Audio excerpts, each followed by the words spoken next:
Welcome to the Howie Games, a superstar of international cricket, England's number one batsman, let's be honest, of all time. He joins us on the show, Joe Root, MBE. Joe, you're in Perth, I'm in Melbourne.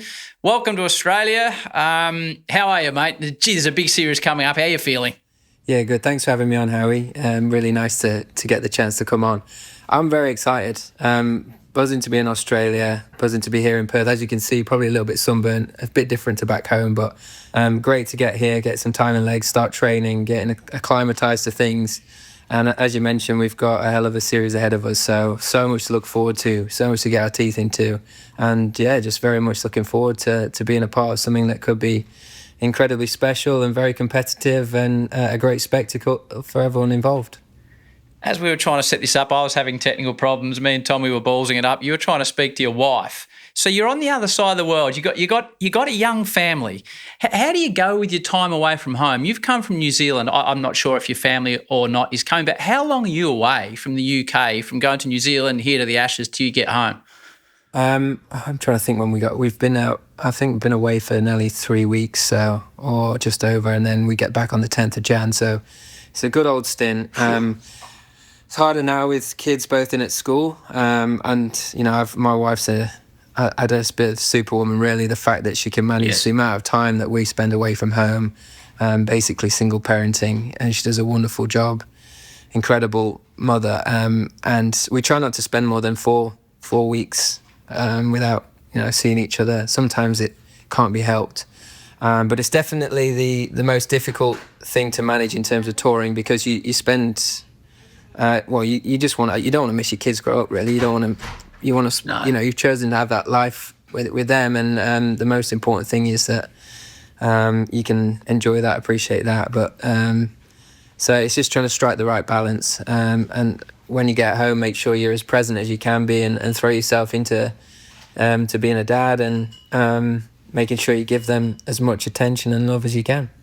It's a great answer. I think been doing a series with Alex Carey and Mitch Stark leading up to the Ashes, mate, where they've been taking us behind the scenes of their preparation, and hopefully it's showing people that these people we look up to, like yourself, are people with lives and loved ones and ups and downs and time away. The short periods I spend away, if you go to India for the IPL or the like missing your kids is a terrible thing. Missing your partner is one thing, but missing your kids, I think, is a really difficult thing.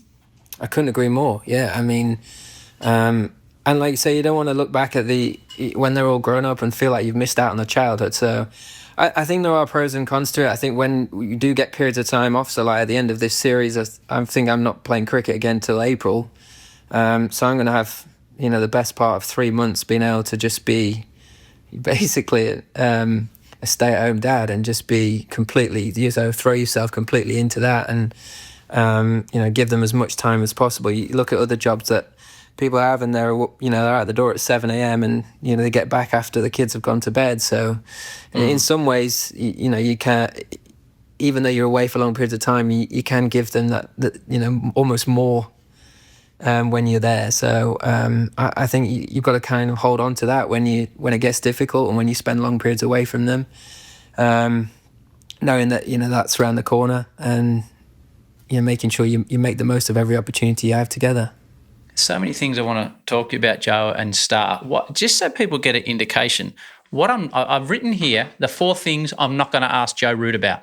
I'm not going to ask Joe how he feels about potentially making a first 100 in Australia.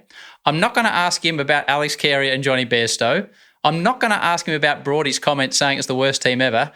And I'm not going to ask him about anything to do with David Warner. So you can relax, Joe. We are not talking about any of those topics. If you want to hear Joe talk about any of those, they're out there in the ether.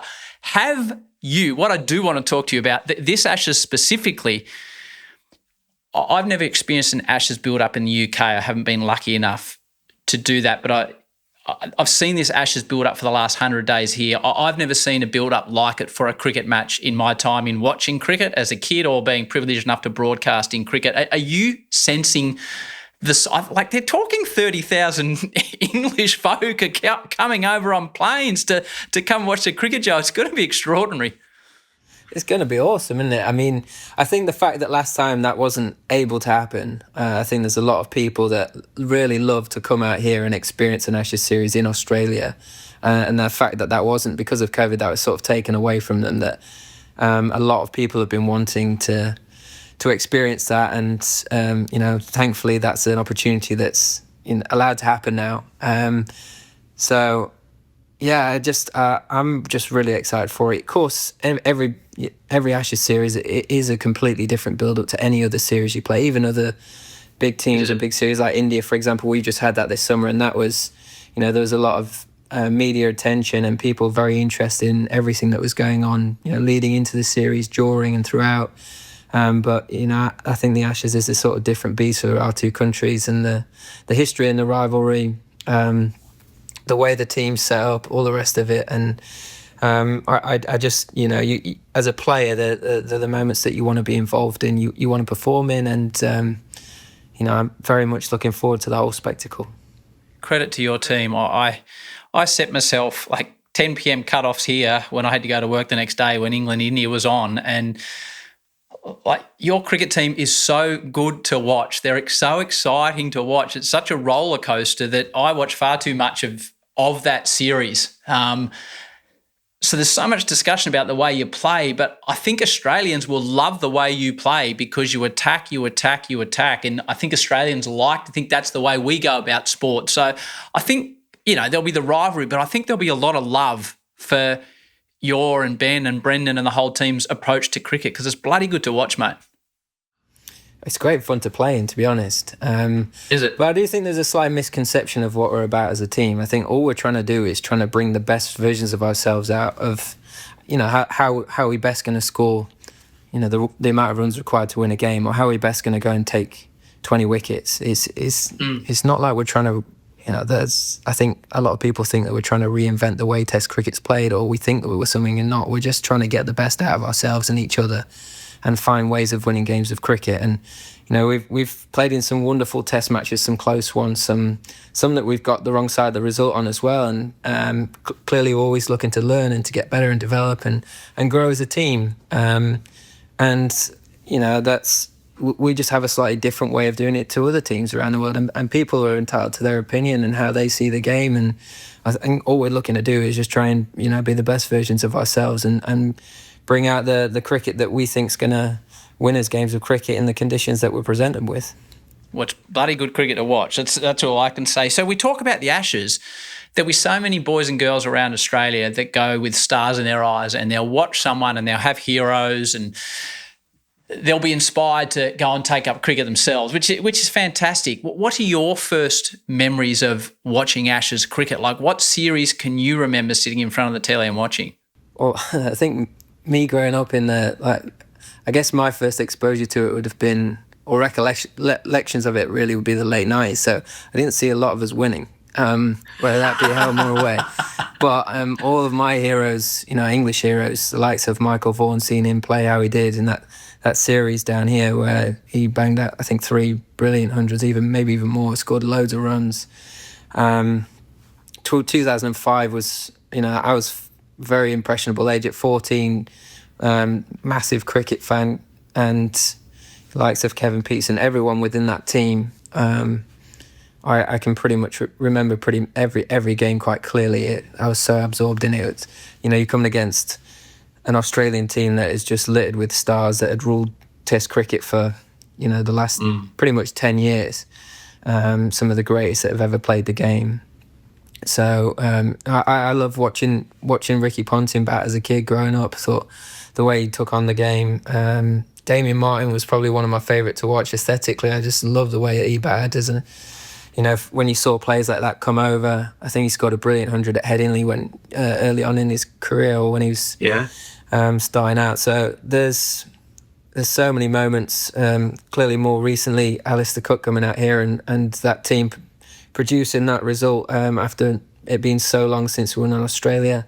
When you see that, and then you start being involved in playing for England, they're the moments that you want to be involved in, try and recreate in your own way and with a team that you play with. So, there's so much about coming at here, which excites me, and I feel very privileged to get another opportunity to do it.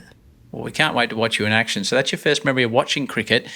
I had a chat with Vaughnie about you as a young cricketer because you're at the same cricket club, which we'll get to, which I didn't know until I was talking to Vaughnie about it yesterday. What's your first memory of a game of cricket you played in, like a proper game of cricket, like not like backyard cricket, but a game?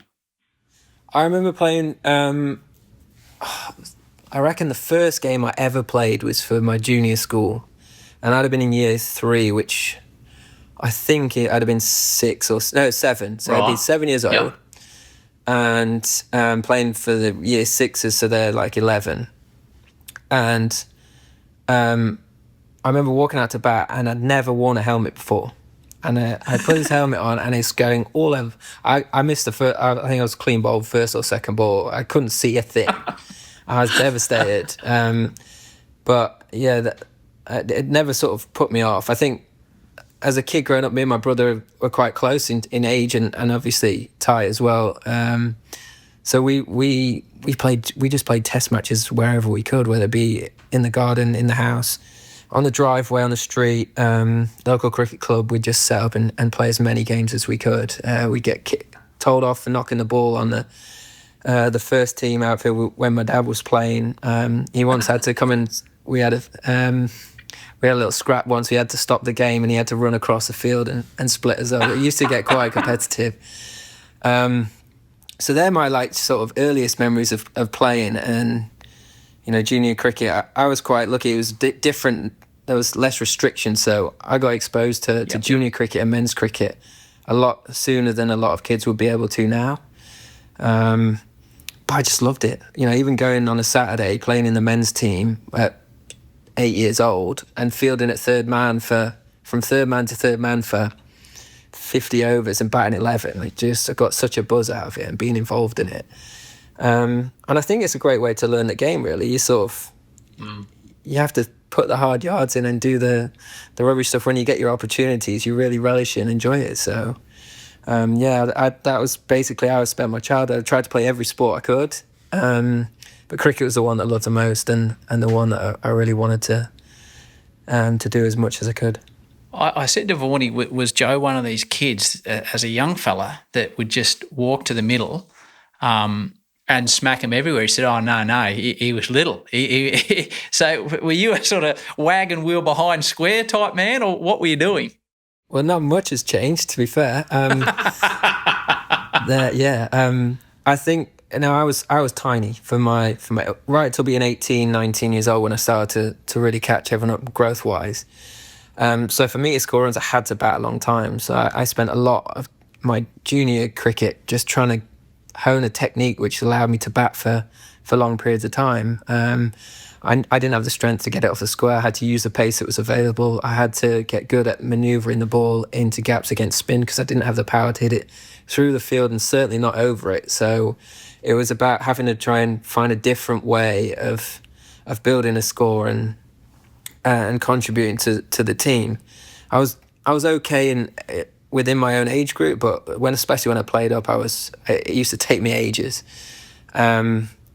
So yeah, I think in many ways it instilled a lot of good things that allowed me to, once I did grow, I didn't have to learn them late down the line. I'd already instilled them, and I wouldn't say I'm very powerful now, but powerful enough to get it through the field and hit the odd boundary. So that was sort of how I had to go about it. So in many ways, you have to think, how can I survive in this environment, and how can I problem solve? And I think being exposed to that quite early was really beneficial in sort of my development and getting me to where I am today. We talked about that cricket club, if I got it right, Sheffield Collegiate Cricket Club? That's right, yeah. I remember actually going down there, and Vaughnie was playing for England at the time, and he had I think he was just having a little hit about in the nets, and me and my brother charged over, we'd put all our kit on, we're in the net next to him trying to copy everything that he was doing. It was awesome just to see someone playing for England from the same club, the same sort of, it made it feel a little bit more like a realistic goal, growing up thinking this is actually achievable, seeing someone from your club go on and in the end go on and captain England. I thought, well, if he can do it, then why can't we? You know, there's a group of lads that I grew up with playing with, and they, you know, we'd spend all of our summer holidays down there playing in these fake test matches. And when you see actually someone go through the same club and go on and represent England, it does make it that slightly more attainable goal. So, yeah, I was very fortunate to have, you know, come through that club that Vorney was at, and you know, all the players that he grew up playing with, I ended up playing men's cricket with. So, you know, they would tell me a lot of stories about him, not just about his cricket either, which is good fun to hear. But no, it was a great environment. I loved growing up there. He said your family was a big part of the club. He said your mum and dad was always there, and I think he said your grandfather was there, and your dad, he played cricket. Did you ever get to play with your dad? Yeah, quite a lot actually. He used to play in the first team for a number of years, and then once we started playing men's cricket, me and my brother, he sort of dropped down, and so he could come and play with us. So there was 5 teams at the club.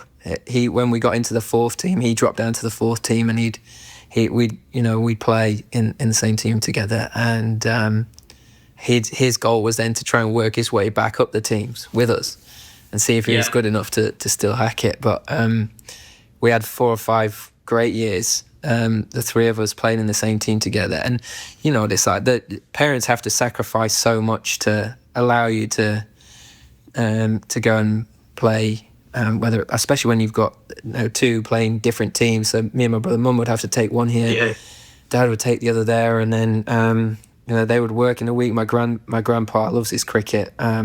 He was actually lucky enough to see Don Bradman play at Bramall Lane when he was growing up, so he's told us all those stories.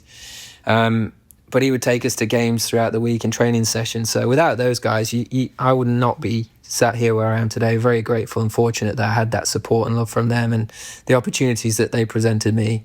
But that was so good, getting to play alongside my dad. And, you know, when you have kids yourself, they're things that you hopefully one day get to appreciate and enjoy and treasure forever. So, yeah, it was awesome.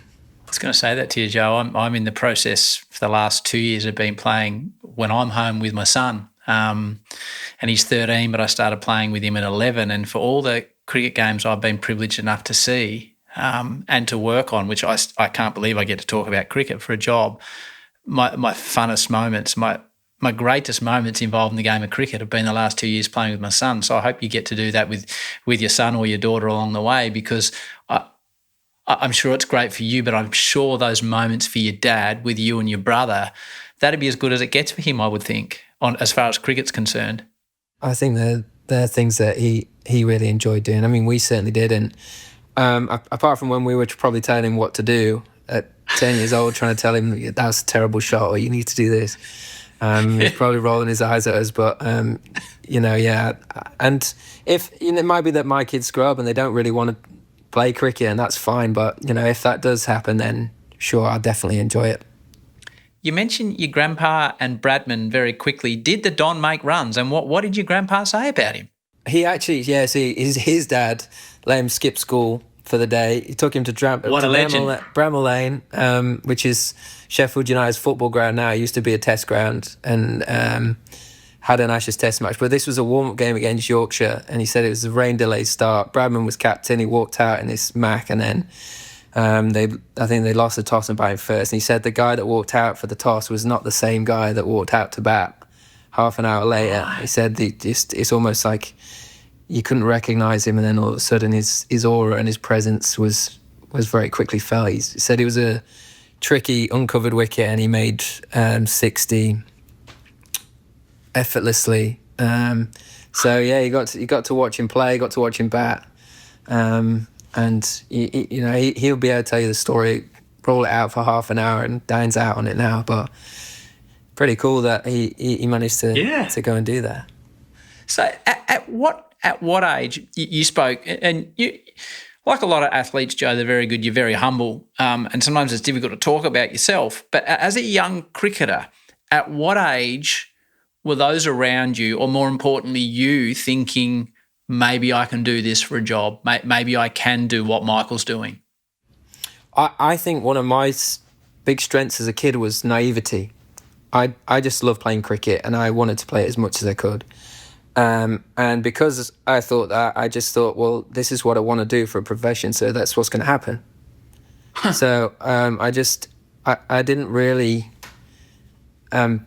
put too much on it. I just wanted to go out and enjoy it and know that I just thought it was always going to happen because I worked hard at it and felt like if you work hard enough at something, then of course that's not always the case, but if you work hard enough and you put the time and the effort and you work cleverly about how you're going to improve and get better, then these things would happen. And you sort of I didn't really understand the fact that a lot of things have to fall into place. People have to give you opportunities. People have to see something in your game and the way that you play it, and thankfully a lot of that fell into place, and I managed to take some of the chances that I was given. But I reckon from 14, 15 years old, that's probably when I thought, no, I'm on track to go and do this, and managed to avoid getting too distracted at that sort of age as well. Probably because I was a lot smaller than the rest of the lads of my age, but but no, that's just the way I saw things at that age, and it really did probably help me out without me even really knowing.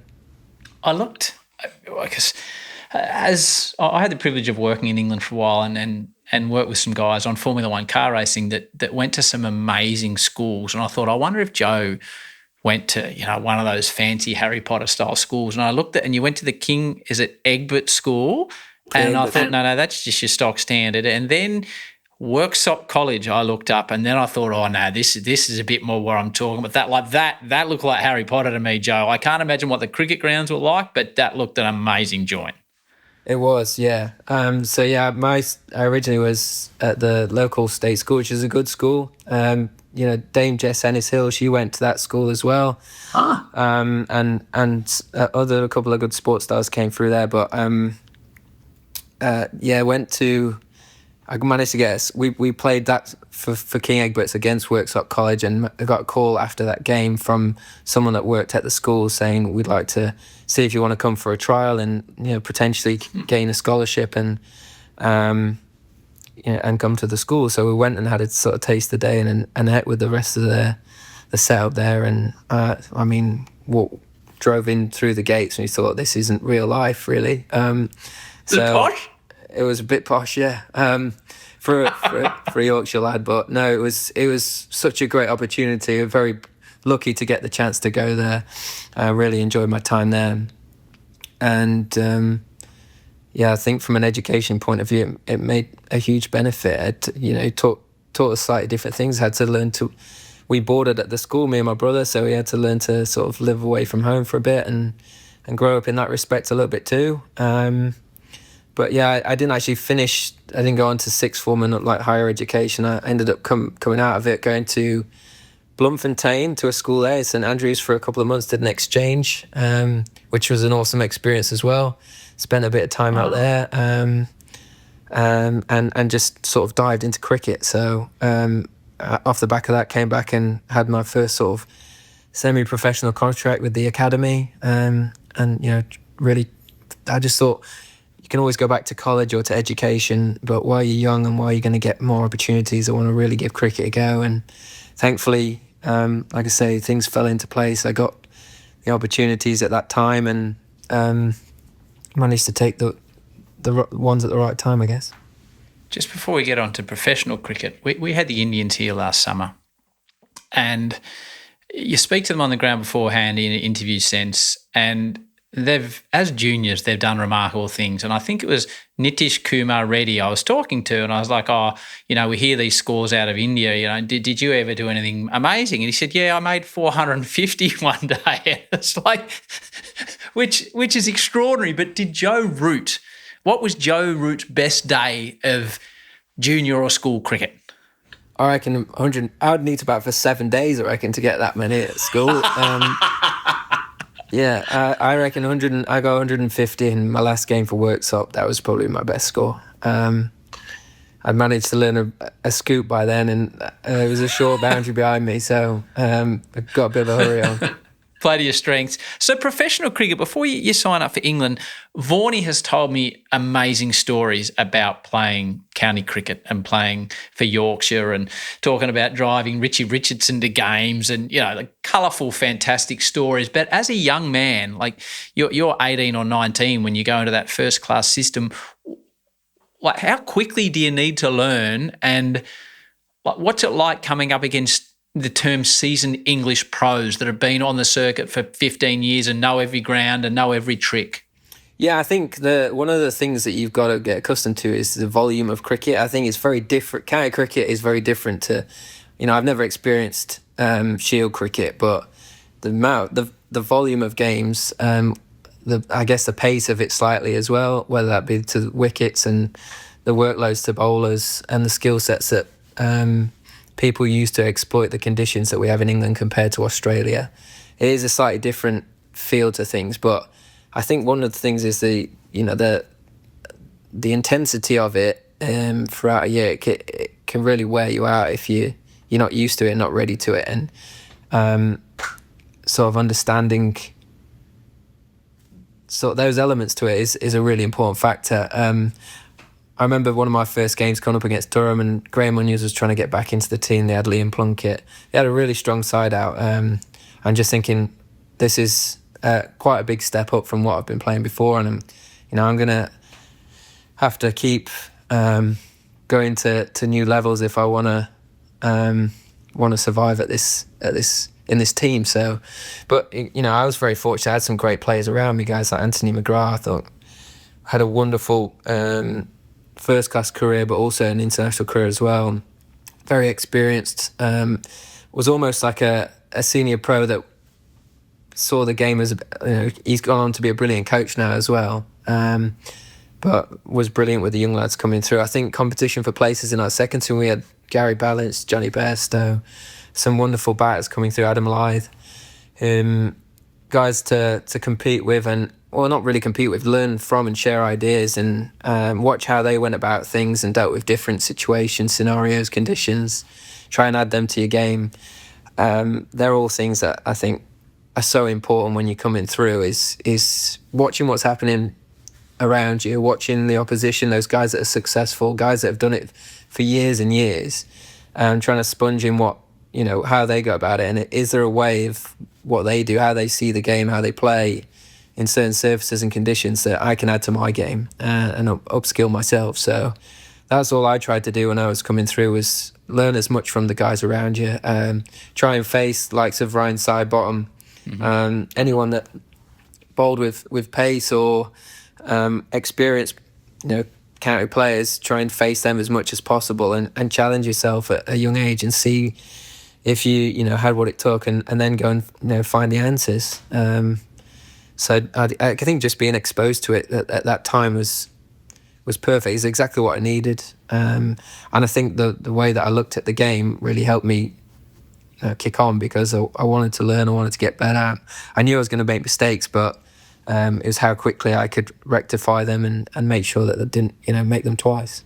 On that county circuit, so when I played with my young bloke that I mentioned before earlier on, Joe Macko, who's got a question for you later on. He's in bed, but he recorded a question because he said he wanted to ask you a question. I'll play it to you later. But he always wants to bat first because he gets nerves before he bats, because his favourite part often of the day is what we call tea, which is like the lunch break, because he wants to have batted so he can hoe in and not be too nervous. On the county scene... Well, he might actually need to come to spend a season in England, and when you see some of the wickets that he'd have to bat first on, he might change his mind. So where's the best spread? Where, like in county cricket, where do you go knowing, right, this is going to be a top-notch tee? Well, Lords is always good, isn't it? If you get to play Middlesex at Lords, you win if you bat first, because you're either not out of lunch or it can soften the blow of kicking one or nicking one to slip. So, that's always very good. I think a lot of the outgrounds, when we don't play at the test venues, a lot of the time when you go to outgrounds, you get spoiled rotten. They want to put on a good spread and make sure you have a nice time. So could pick a number of those, but I remember having a good spread once at Colwyn Bay. That's a good spot out in Glamorgan. What's a good spread for you? Like what are you hitting up? I'm not. To be honest, I'm not a great eater when I'm playing. Right.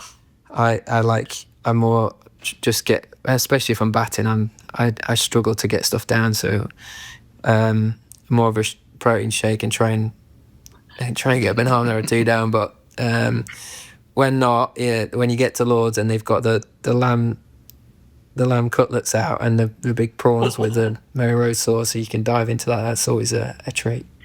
That'll motivate my son to want to play at Lords one day. So, mate, you made your test debut in 2012, the 13th of December in Nagpur against India. How do you find out you're going to play your first test match? I got a knock on the hotel room door from Cookie after training, and I've been there. It was the last test of the series, so I've been with the group for a while. And he said, "You're gonna make your debut tomorrow. As long as Monty Python doesn't go downhill, you're going to be playing tomorrow." And I just honestly, I even went round to his room at one stage that afternoon because I couldn't sit still, just check he was all right, making sure that he was bathing, everything was all good. But yeah, I was absolutely buzzing. And that first tour, I remember turning up to the airport, and I looked around as Graham Swan, Stuart Broad, Jimmy Anderson, Tim Bresnan, who's like, when I was coming through at Yorkshire, was almost like a big brother to me, looked after me a lot.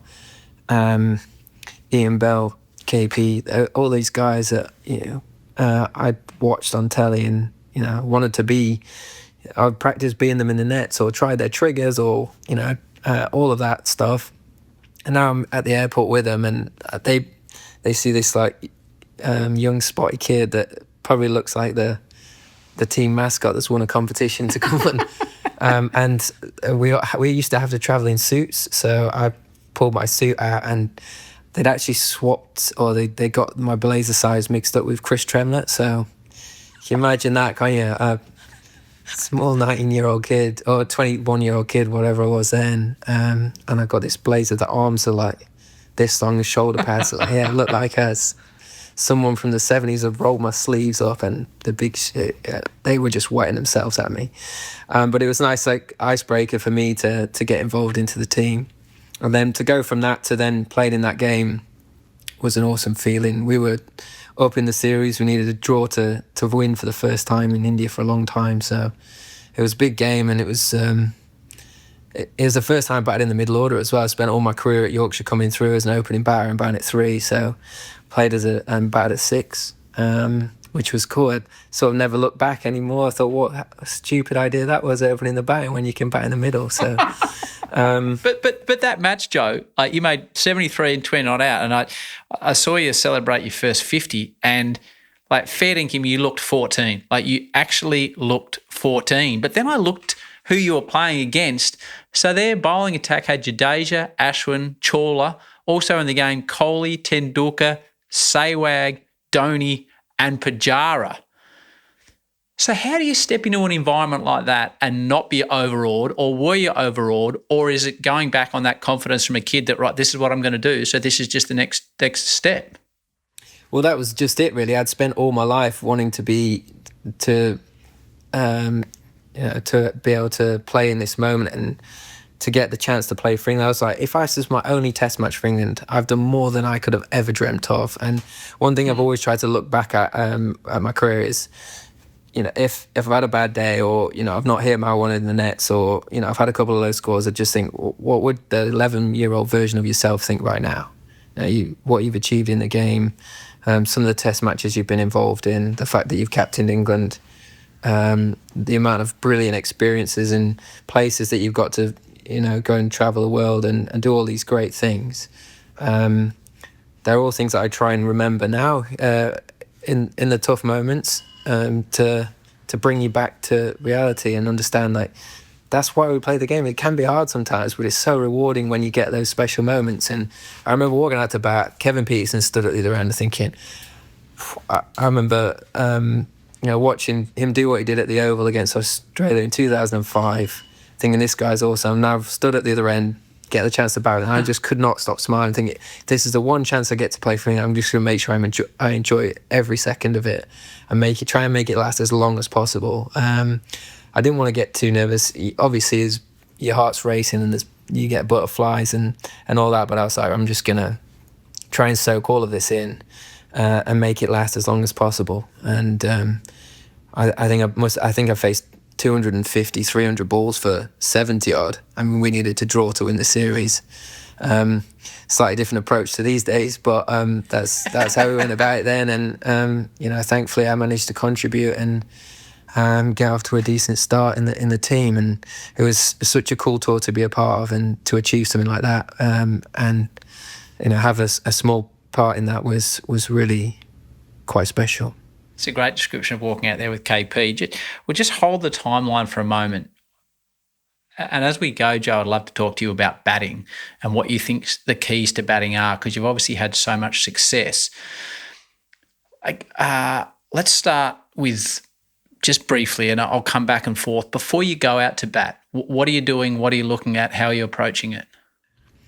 Trying to relax as much as possible. I think that's really important. You stay nice and calm and relaxed, but you're just trying to soak in as much information. In many ways, you're fortunate because you get a small tell on what's going on. You get to soak in the environment, the crowd and the surroundings, sat in the dressing room or on the balcony, wherever it is that you're watching the game from.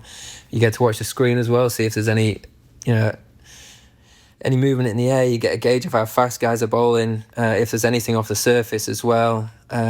So you do get cues before you go out there and play, but it's then, from what you've seen, how do you marry that up with, the way that you want to set up and how you're going to counter that best. Highest amount of output, lowest amount of risk. And I think you're just trying to soak in as much of that information as possible and then to allow yourself to just react when it comes to the moment. I mean, when you get out there and you play, you just want to be able to react. You don't want to be overthinking things. You don't want to be trying to second guess yourself. You just want to be able to trust your instincts and let them take over. And that's what you do all the work for. That's why you train so hard, and you try and build a technique that can manage different things so that when it comes to it, you can react and play. And sometimes if the conditions are against you and they're a little bit more tricky, you might have to take a few more risks to get things more in your favour. And other times you might do the opposite. You might almost think, this is so good for batting, I'm going to keep it dead simple. I'm going to wait for them to miss. Margins are a lot smaller for them, and then just take advantage when it comes. And then the mental component of the ups and downs. Like, you've had so much success, but like cricket in many ways is a game of failure. How have you learnt to deal over your career, and how have you changed your approach to when you haven't succeeded on the scoreboard? I think that's a massive part of it. You sort of said it already. I think you've got to be willing to live alongside failure. As a batter, I think batting, unfortunately, is a game of failure. Even when you've had you might have scored 100, you walk off, you get out, you're disappointed. So you look at, say, Sachin Tendulkar, statistically the greatest player of all time, greatest batter of all time, 200 test matches, 50 test hundreds. Percentage-wise, that's not a big percentage. 400 innings wouldn't quite be that many, but for the greatest, one of the greatest players in the history of modern greats of the game, he's looking at maybe 10, 12% success rate. If you're looking at hundreds, that's not a big number. So the fact that there are going to be times where, you might be batting in the fourth innings in Palakelli or wherever, and it's ragging square, and 40 might be enough to get you over the line. But that contribution is worth a lot more within your team. And it's like, how often can you just, you might not even be in that situation. You might have made a couple of really low ones and not contributed at all. But it's understanding that when you get your opportunities, you've got to try and really capitalize on and make them count. And understand it's not about you. It's about you as a collective and you playing your part within that team. And I think a big part of batting is understanding the different partnerships and how you can get the best out of each other, how you can work with the guy at the other end. Look at that great Australian team with Hayden and Langer. You got one massive, big, huge guy who wants to get on the front foot and dominate, and you've got Langer who's very good square of a wicket. As a bowler, that's so difficult. You've got to bowl two completely different lengths. If you can communicate well, run well between the wickets, that makes it very difficult for a bowler to be able to go and deliver the same thing time and time again. So I think it's understanding your strengths and weaknesses as a partnership, understanding how you want to play in the conditions that are presented in front of you, and knowing that when you do have those tough days, is trying to stay as level as you can. Unfortunately, it's not a game where you're always going to be successful, but don't get too low when it's tough, but don't get too high either. It can turn very quickly, and it's just trying to be as consistent and as level as you can in yourself to try and be as consistent as you can with performances. I feel like it does have a correlation there. Hold the thoughts on batting. So your maiden test ton, 2013, with, I think you're using the GM Octane F2, might have been the bat you held up. I like bats, Joe, so I'm always keeping an eye out for bats. Against New Zealand, the first Yorkshire-born player since Varney to score a test ton at Headingley. I so often ask this to Australians, is it everything it was cracked up to be? But it's the same for cricketers all around the world. For you, it's with the three lines and the cap. Is it everything you thought it would be, making a test ton for your country? And more, I reckon. Is it? I loved it. I mean, it's pretty obvious that, the way I've spoken probably already to proper cricket, tragic, proper badger, would quite happily have spent my, life till now paying my subs on a Saturday and rocking out and in the third grade if it wasn't good enough. But, I remember I was on about 96. Brendon was actually captain for New Zealand at the time, and he was keeping. And the game before I'd got 70, I caught down the leg side, and one brushed my pad, went down the leg side, and he reviewed it, and I was just thinking, I'm sure I've not hit this. I was on about 96. And I was like, surely not again. He looked at me and he's like, it looks guilty, we're going to have to review it. And thankfully, I knew I didn't hit it, but you just question yourself, surely I haven't. And thankfully it wasn't, and managed to nick one through third slip for four, and a home crowd as well, growing up playing my cricket at Headingley, batting at the other end with Johnny Bairstow, another Yorkshireman, on a Saturday in the sun. It was a really special moment. The difference between Ashes' success for a team and Ashes' failure. I think you might have played in 6 or 7, maybe 7 Ashes you played in, Joe? I'm not sure, but I think so. Something like that. I think it. So your first one is at home. 2013, you make your debut, and England win 3-0. So you've won the Ashes. What's winning the Ashes like?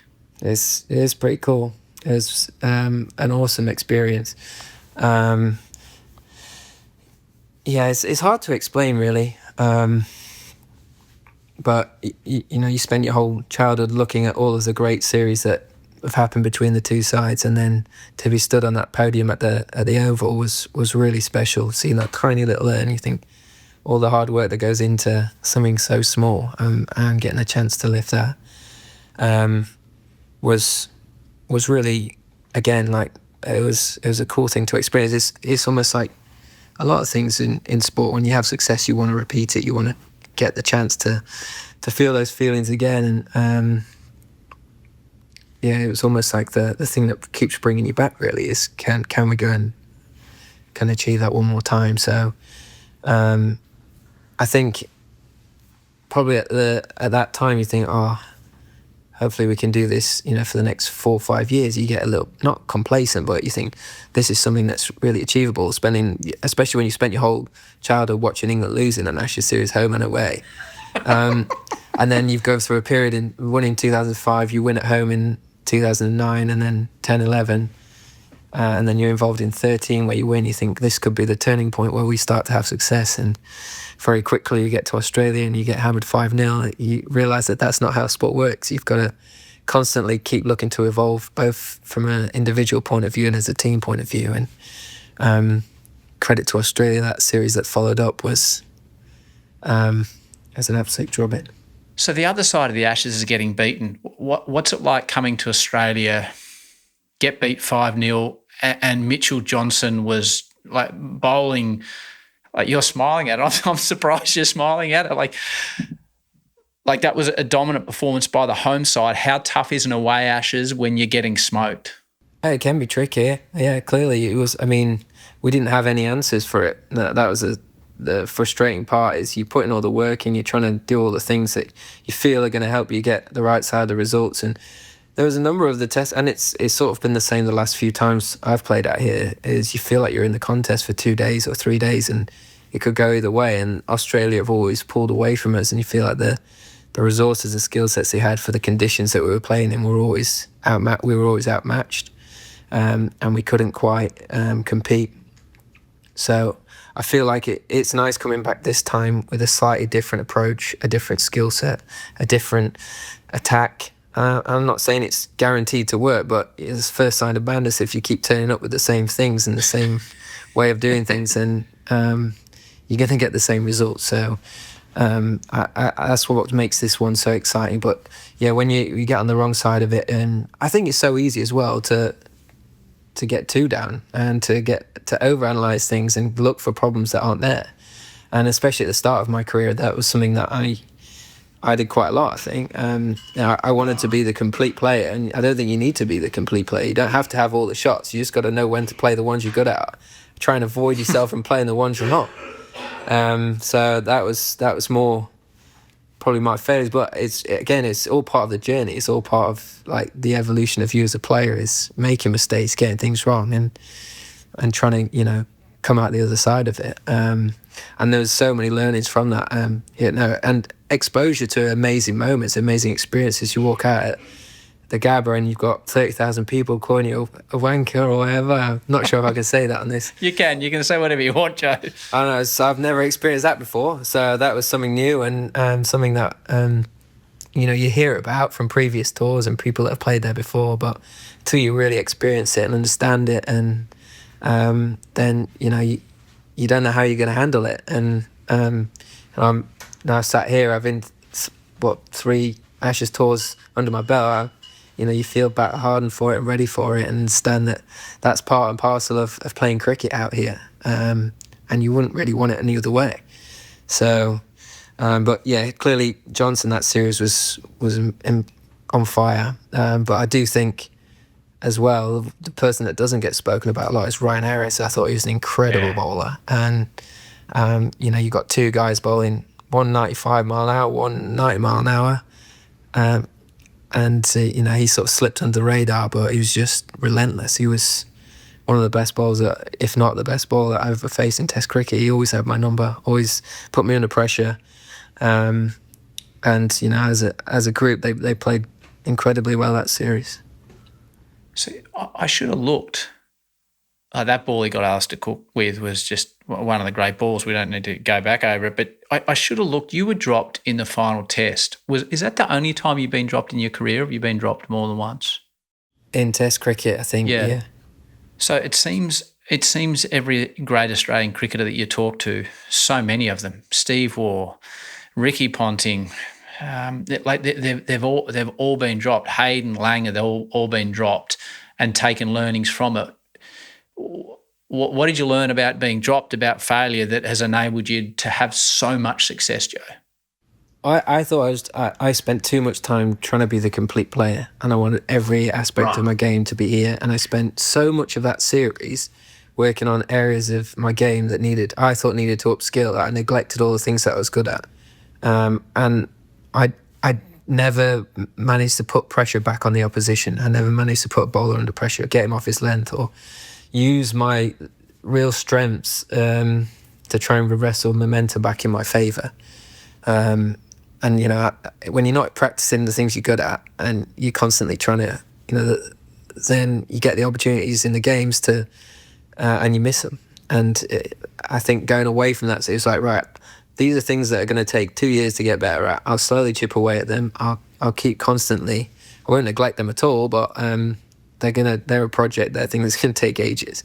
But these are my super strengths. These are things that I do really well. That's what I'm going to make sure are always at their peak. And if you miss in those areas, then I'm going to do everything I can to hurt you and make it difficult for you to bowl there.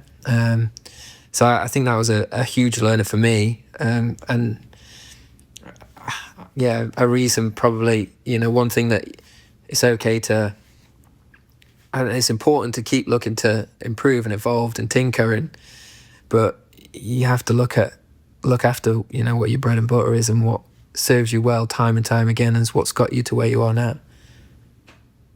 What would you say happened on the 13th of February 2017? I'm not sure. You were named captain of England. I should probably remember that. Mate, you've done a lot in the game. What describe yourself as a leader? How did you find? Like, I've never. It's happened in Australia in the last 10 or 15 years. When I lived and worked in the UK, I couldn't believe the way the press would treat English athletes, whether it be the captain of the team. I was there when Beckham was red carded. I think it was for backheeling Simeone from Argentina in that World Cup. And like he was just castigated for months on end. Unfortunately, I think we seem to do it on the media here now, but it's a tough place if you're not succeeding in a position in English sport. How did you deal with the ups and downs of captaincy? What type of captain were you? And like, is it a great thing to be the captain of the England Test team? That's a huge honour, huge privilege. Yes. Very fortunate to get the amount of time I did, and something that I'm incredibly proud to have done. But yeah, I had some great moments, great memories, some great Test wins, some great Test series wins. And initially, I set out, I wanted us to be more aggressive. I wanted us to play slightly differently to how we'd done, and I wanted us to take the game on a little bit more. And I just think as time evolved, I sort of lost my identity as a leader and didn't really. And how do you as mean? well, I had some. Well, I guess I'd. Probably from the experience, some bad experience, I'd let it changed how I saw the game too much, and I guess that's what I love about playing in this team right now is that it's pretty clear how we want to go and play, and it keeps things very simple. And I think probably for a number of the guys that were playing at that time, it was probably quite confusing. That's how you want to play the game. You want to be on the front foot, and you want to push the game, and you want to look to put bowlers under pressure. You want to find. Maybe use quite aggressive fields to try and take wickets. But then there'd be periods of the game where you might want to have to defend. I think for a time I got a little bit confused on how I wanted to do things, but probably because of the external stuff I had to deal with as well. Especially towards the back end. I think we played over 20 Test matches in COVID bubbles and environments, and I think that just took its toll, not just on me as a leader, but the players that were exposed to that. It was so tough for everyone in any walk of life, and some families and that lost loved ones and everything. Clearly, it was a very difficult time, but from a professional point of view, it's very difficult to constantly find ways of getting the best out of yourself when you're spending so much time away from your own family. You're in isolation, you're locked in your room, you don't have any sort of social life. You played in a home series where the rest of the UK is out there and they're living normal lives again, and you're not allowed to leave the hotel still. So you're almost quarantining for an extra year or so, and I think that just sort of it wore me down to a point where I couldn't do it anymore. I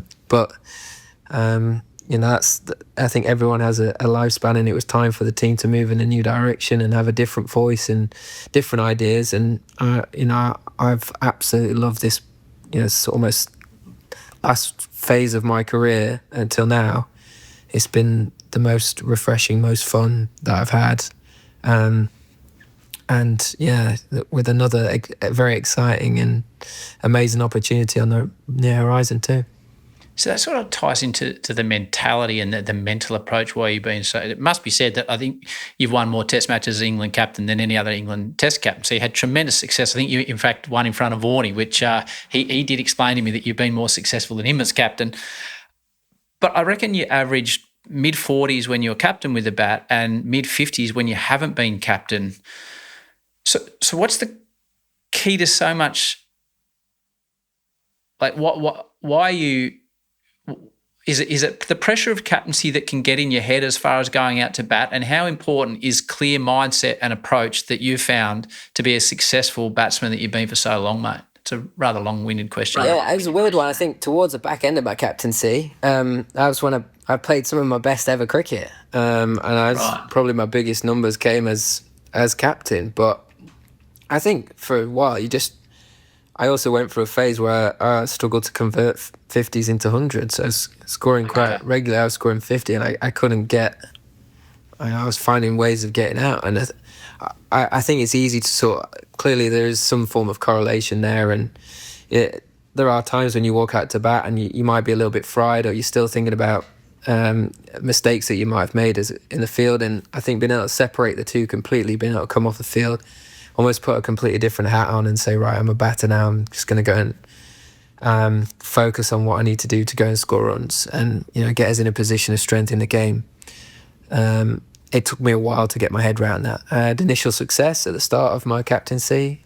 Had a difficult tour out here where we lost 4-0, and then 2 difficult series after that in New Zealand away, and where we lost 1-0 and. We lost the first test match against Pakistan in the home series, is something that we didn't expect to lose. So I think just trying to manage, the team element of things and trying to lead us in a certain direction, improve our results. But I guess separating the two was something that eventually I got in the groove with. But like now, I really enjoy my position within the team. You're a senior player. Feel like I'd like to think I'm quite an open book. If people want to go and talk to me about batting, I love talking about the game. Happily share ideas and try and help the younger lads coming through, and hopefully give them some helpful tips. And yeah, I guess more than anything, I had Stokesy as my vice captain. Someone that in the big moments I would turn to him. Played with some wonderful players, captained some of England's greatest ever players in likes of Jimmy Anderson, Stuart Broad, Alistair Cook, Ian Bell. Had retired by then, but that played with those guys and captained those guys, and they did some wonderful things under my leadership. But the amount of big moments that Ben produced when I was captain, I feel like now's an opportunity for me to pay him back for that. I would always turn to him, and if there are moments in games where I can step up and I can deliver for him, I feel like that's the least I owe him. So I said every time's an opportunity to go and do that. You talk about the Stoker. Oh, the World Cup final that you won. Just one of the most... You got to be careful who you say that to. You say it to Tim South. He won't see that the same way. Well, no, he might not. I haven't had a Kiwi on. I spoke to Smithy about the World Cup final, Ian Smith, but he was obviously, the barest of margins. He put the exclamation mark on an amazing game of cricket with his... It's why he's the best cricket commentator on the planet. But what are your memories of the closing stages of that game? Like Stokes and the ball hitting his bat and running to the boundary, and Jofra in the last over. Like, it's like we could do a 3-hour podcast just about that last 20 minutes, Joe. What a game of cricket to be involved in, and to win a World Cup, like extraordinary. It was quite a scratchy game till about the last 10 overs of that game. There was sort of like a 250. Yeah, it was quite low scoring, wasn't it? And then it just erupted with about 10 overs to go. Felt like we were way behind the 8 ball, and then there was a partnership between Joss and Ben. They got us right into a position where we thought, actually, we're now in command. And every time we felt like we wrestled ourselves into a position of strength, they'd take a wicket. And it got to the stage where, I look back at that game, and when I watch it back, I can't believe how much happened in like the last 2 overs of our innings. It's remarkable. It's almost like the stars lined up. You look at, again, this is proper cricket tragic talk, but Guptill running out Dhoni, a direct hit from outside the 30-yard circle. If you look at the ball that hit the back of Ben's bat and went for 4, that was going on to hit the stumps. Clearly he didn't do it on purpose. It was just sheer luck and fortune, but it was an incredible piece of fielding, and almost New Zealand had been better off if it was a worse throw. So, yeah. But I do think Ben's clarity and thinking under pressure is one of his biggest strengths. You look at the way he thought about that World Cup final. We needed, 2 to win. he could have easily tried to whack that. He knew if we took it deep, he backed himself in that super over. Obviously, he didn't want it to get to that point, but he was very clear about how he wanted to construct that, farming the strike. And getting us over the line there was just remarkable. I remember the super over stood at mid-wicket. I remember hearing Joff wanting to review the wide that was given first ball because he was that frustrated with it. And then, Jason's misfield, D mid-wicket, seeing the ball, that last ball that went out, seeing it was Jason, thinking, oh my God, he's thrown one to the wrong end, he's misfielded one. Watching him collect that cleanly and just thought, if this is a good throw, we've won the World Cup. And Josh did a tidy bit of work with the gloves on, and we just all went bonkers. But it was insane hearing the noise in the ground, and then just a pin drop whenever Joff ran into bowl. It was a very surreal sort of experience, and I'm so glad I can remember as much of it as I can. It was something that I'll savour for a very long time, and for it to be such an epic game and for it to be a final is quite rare. So I feel very privileged to have played in it. Was it a good celebration? Yeah, it was pretty handy. I think Was it? the sun might have been coming up by the time we went to bed. So yeah, we gave it a big nudge. Yeah. We talk about New Zealand. And I love that you explained that you're not trying to play cricket in a certain way. You're trying to. Well, you're trying to win games of cricket. When Brendon arrived, and it was great to hear you describe how you're loving playing under Brendon and Ben. I spoke to Broady about this because you hear it so much about the way the batting's been approached, but he talked about the fact him and Jimmy had to get his head round attacking more and potentially being hit for more boundaries and how he dealt with that. And Jimmy wasn't something that he really wanted to get involved in. It was nice someone being trying to get through to him. I tried to get the ball a bit fuller for years, no covering. But no, clearly they're incredible what they achieved for such a long period of time. But sorry, carry on. I sort of rudely interrupted. No, not at all. You didn't do anything rude. As a batting group or as a playing group, when I don't know how it works, Joe, you have to explain it to me, but does Brendon sit you down as a group in a room and set out a framework of how he envisages he wants this team to play? How does that work to transition to becoming a more attacking team? No, I think one of Brendon's biggest strengths is he understands each individual and he understands what they require. And I think keeping things as simple as possible is one of the biggest strengths within our group. And having that clarity under pressure is something that can really serve you well. And I think Brendon will openly say he's not a very technical coach, but he's a very good problem solver and manager of situations. And I guess I think we've been, it's a very English way of looking at things through a certain lens. Having him come in and sort of open up people's minds to the way that the game can be played has been really refreshing, and understand that it doesn't always have to be how it might look in an MCC manual. You can do things a different way, and it's okay as long as you're working towards what we're trying to achieve as a collective. Be unpredictable, do things but do it making sure there's purpose behind it, and understanding that you're trying to get us over to the score we require, or that's going to take wickets and get us batting again. So I think that's one of his great strengths is his clarity, his simplicity with it. So you can go out there and play with a real clear understanding of what's required of you. And clearly what each player needs might be slightly different, but that's okay. You don't want 11 players playing the game exactly the same way. You want to be able to have individuality and be able to dovetail and work off each other's skills. That's what makes it hard to play against good teams. So it's like bringing all of that to the fore, and trying to allow your talent to come out is something he'll always talk about. Is he wants to make us feel very confident and go out and play the best versions of ourselves as often as we can. Allow the talent to come out. It's a great expression. I think.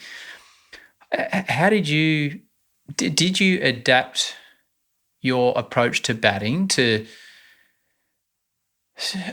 like the things that first stuck out, but then you said that you were ramping blokes because you weren't strong enough to hit the ball down the ground. But like when we started to see you playing ramps and flicks in Test cricket early in the innings, it was like, oh my goodness, what was it much different for you, or was it just a slight alteration to your mental approach or your batting approach? How have you approached it?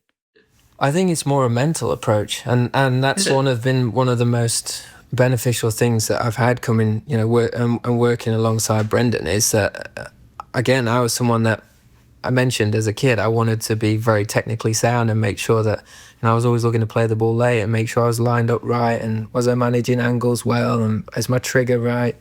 I was very conscious about technique, and for the majority of my career I have been. And then I think one of Brendon's strengths is the, that technique is not what scores your runs. It's managing situations. It's understanding the conditions. It's how you can manipulate that. And I think him expressing that and getting that across to me has opened up a new way of me looking at the game. And it's probably one of the reasons why I enjoy it so much. Is it almost feel like a new player in many respects, because at 32 years old, at the time or whatever I was when he came in, you feel like you're playing a new game again, and you've got a new toy and a new thing to turn up to training and play with. So that's been really cool to get to listen to his insight, a completely different view of the game. And again, it's almost like buying in with glasses on when you've been blurry-eyed for so long. So Wow. yeah, it's and that, you look at the reverse, for example. You're trying to put pressure on the opposition. You're trying to do it in a low risk way, and I'm not someone like who can bang you 20 rows back down the ground.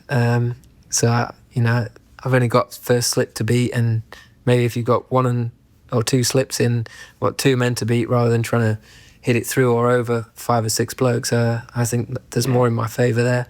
You can generally tell by the feel where it's likely to bowl. Guys are generally quite predictable in Test cricket, and on a few occasions I've managed to get it right and it's come off and caused a bit of chaos. And at home in that series, it was, the crowd got up and you're just trying to wrestle momentum back into your favour. And it worked on those occasions. There's been a few times where I got it wrong and got out, but you have to wear that too and understand that, say, you don't ever play a shot to get out. You don't do it to, I'm not doing it to get Instagram likes. I'm doing it to get us across the line, or to, to move the game forward in a way that is low risk within my game frame, or lower risk than something else. So I guess it's understanding that and knowing that it's something I practice, I work hard at, I make sure I'm confident with before I go and do it. And you're trying to weigh up, is this the right time in this moment to do it? And there's been a few occasions where it's come off nicely. Not trying to get Instagram likes. I like that, Joe. That might be the title of this podcast. Joe Root, I'm not trying to get Instagram likes. I like that. I told you we were avoiding headlines. No, I don't, to be honest. If you watch enough of me play, you'll realise that is certainly not how I play the game. You look at some of the other players around the world, they're much more suited to clickbait, I think. Well, I saw, when you look at your career, you now scored the most Test runs for any Englishman ever. You passed Ricky Ponting as the second most Test runs of all time, behind Sachin Tendulkar. It's an incredible record. I won't ask you what the records mean to you, because I think when you're playing, people don't really like to reflect on what they are. It's probably something for when you're done, I would presume, would be the answer to that question, Joe. But what do you think has been your key to be able to have such longevity in such a tough game of ups and downs? How have you been able to go at such a high level for such a long time, at an astounding level? Well, I think we touched on it a little bit already. I think being able to live alongside failure and understand that that's going to be part and parcel of your journey. Never sort of letting it in, but knowing that there are going to be moments where it's going to be frustrating, and riding the wave of that. I think always looking to evolve is a really important thing. I think, especially in this day and age, the amount of data knowledge that opposition teams have on you.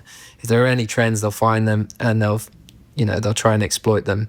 So trying to combat that and understand how opposition are going to try and target you, how they're trying to get you out, and can you get ahead of that curve. But having a really clear understanding of your own game, what your strengths are, areas that you need to improve, addressing them, not hiding away from them, but not necessarily over-focusing on them, and trying to turn up and make sure that, every day you turn up to training, even if you're not feeling it, getting something, a fun element out of it, so that, there's always something to look forward to. There's always something to take away from each and every day. And I guess trying to harness all of those things whilst remembering that, that 10-year-old version of yourself would do anything to be sat where I am right now. I think is probably what's led for me to sat where I am, and understanding that, nothing is ever given to you in this game. You have to continue to keep working hard, and know that it doesn't matter what you've achieved in the past. Almost like the best, your best experience or your best 100 is the next one, and is, can you work towards that and I guess chase something else. And like I say, we're sat here on the eve of a incredible Ashes series. That's the carrot, I guess, at the minute is, can you contribute in something that would be an incredible achievement for this team to have produced if in 8 weeks' time we're sat here celebrating. Clearly, be a lot of hard work will have to go into that, and we'll have to play some really good cricket against a very strong Australian team in their own conditions. But what an opportunity. What an opportunity indeed. You've been so good with your time. I only got a few more questions for you, Joe. It's a great podcast, and it'll explain to so many young people, which we always finish that way, but I'll get to that shortly about what you would pass on to young people. But I was talking to Varney yesterday, who's obviously you looked up to him, and I think he looks up to you now.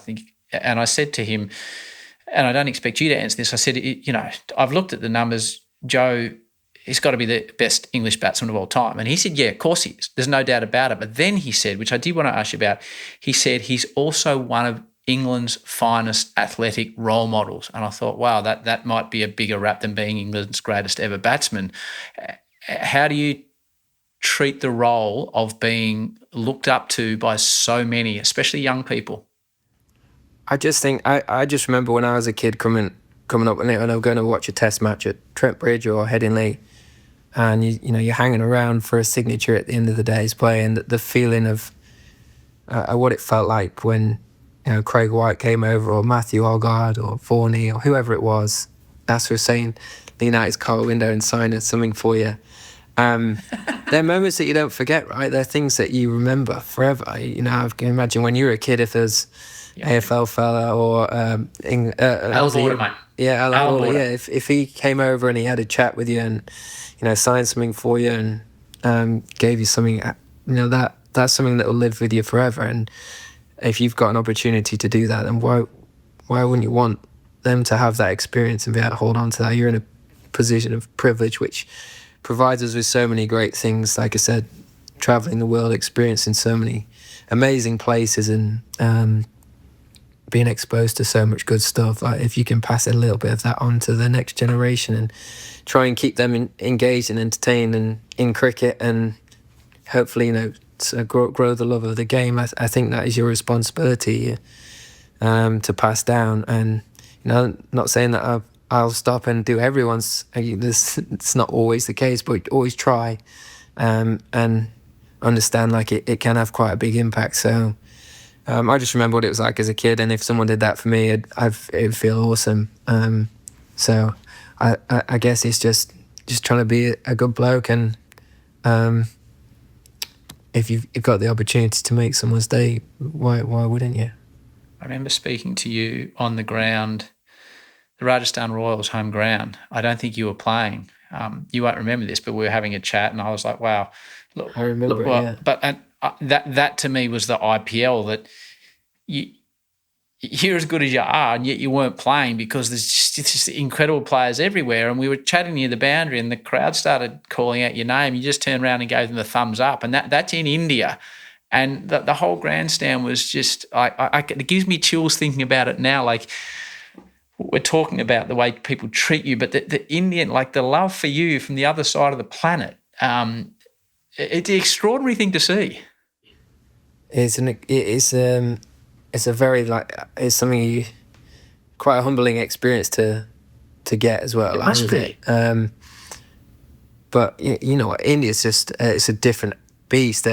Cricket is just so well loved and so well supported, and what an experience that was to see the love of the game up close. Personally, you see it when you go on tour there and you play international cricket, but when you experience an IPL again, that's almost it's almost another level, and it was so cool to be a part of. To be honest, I mean, I might have played 3 games in the whole season, but to see it and to experience it up close, to work with some incredible players that I managed to play alongside and watch them go about their business, play against, you know, even just being, I had no, you don't really get a grasp for it on the TV when Dhoni looks out at Chennai and that ground is like bounce, it's vibrating, the floor is vibrating, it is remarkable.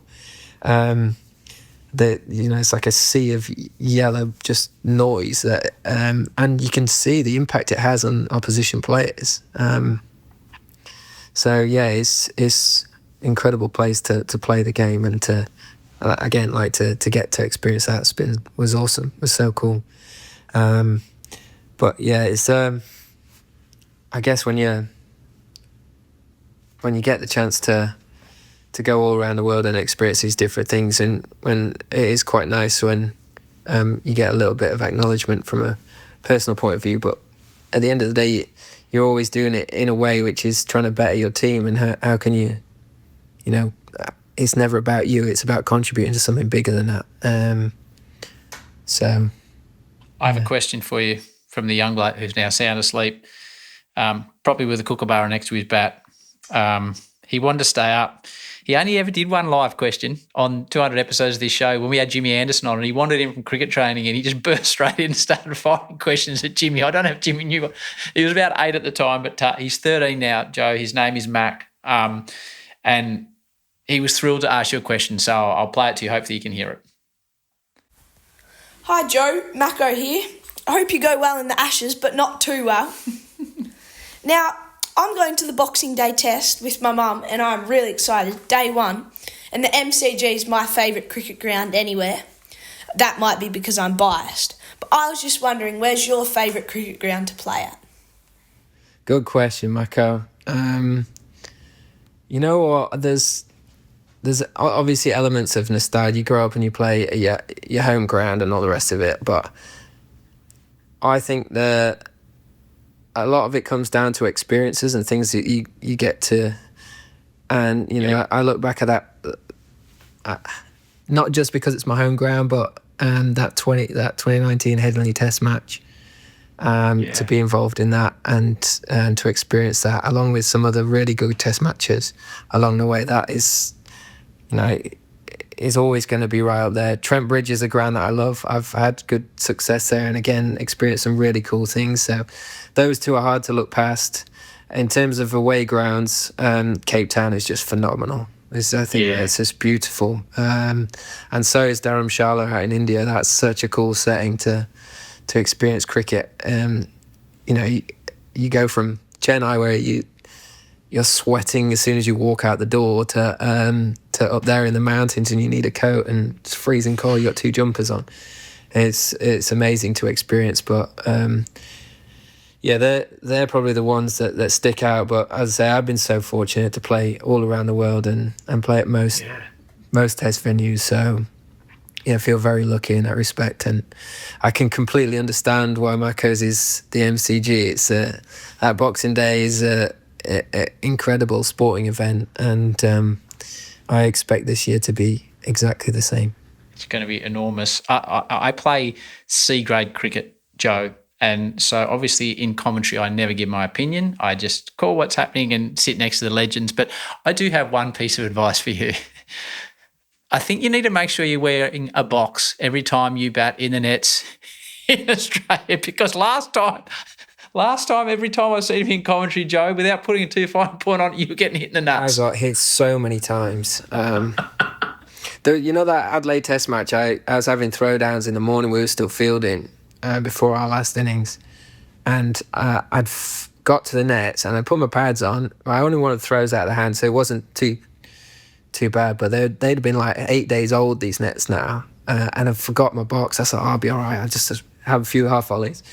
And Jean Patel just dragged one a little bit short, and it's hit this crack and just it hit me so hard in the nuts. I had to go to hospital. I had to go in for a scan. I shouldn't laugh, sorry. I thought, I'd done all sorts of problems. And then I came back and Ollie Robinson's bowling off spin. I thought, what's going on here? And then I went out to bat that night. It's obviously under lights, pink ball, started doing a little bit, and then Mitch hit me so hard in the nuts. I remember I should have probably gone off with about 20 minutes to go or whatever. Tried to get through and ended up getting out. I remember running for a 3. I was like hobbling along, felt so embarrassed. You got in pretty much the whole Australian crowd just wetting themselves laughing at you. You're in a world of pain. And you're trying to stick it out and get through for day 5 and to try and save the test match. But yeah, that was a tough one to take. I might even double up this series, put 2 on to make sure it doesn't happen again. Every time I see you at the test match, every time I see you, I just give you the wink to make sure you got your box on.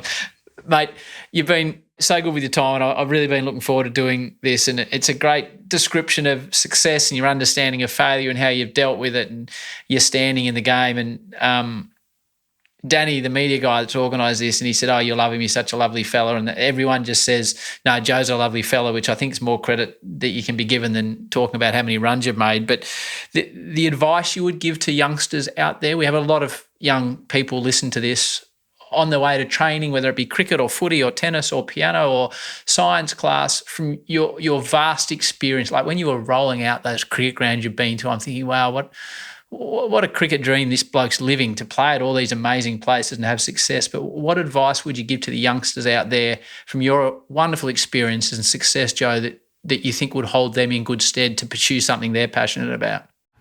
I mean, everyone would always say is to find a way to enjoy every part of it, and find a way of keeping it fun, but without going into cliches. I think trying to be a kid and not have to grow up for as long as possible within what you're trying to do is, I think, a really healthy way of living your life. And everyone's so quick to try and grow up and deal with all the pressures that life throws at you. I think trying to stay a kid for as long as you can is quite healthy sometimes. So just enjoy being a kid for as long as you can, and keep that element with you, beyond your childhood. I'd say always be curious, always look to find ways of improving and developing, and try and find a good balance of dealing with failure and dealing with success. I think if you can manage those things and stay as level as you can, it becomes easier to be consistent and successful with the way you approach not just your training but your performances and your output too.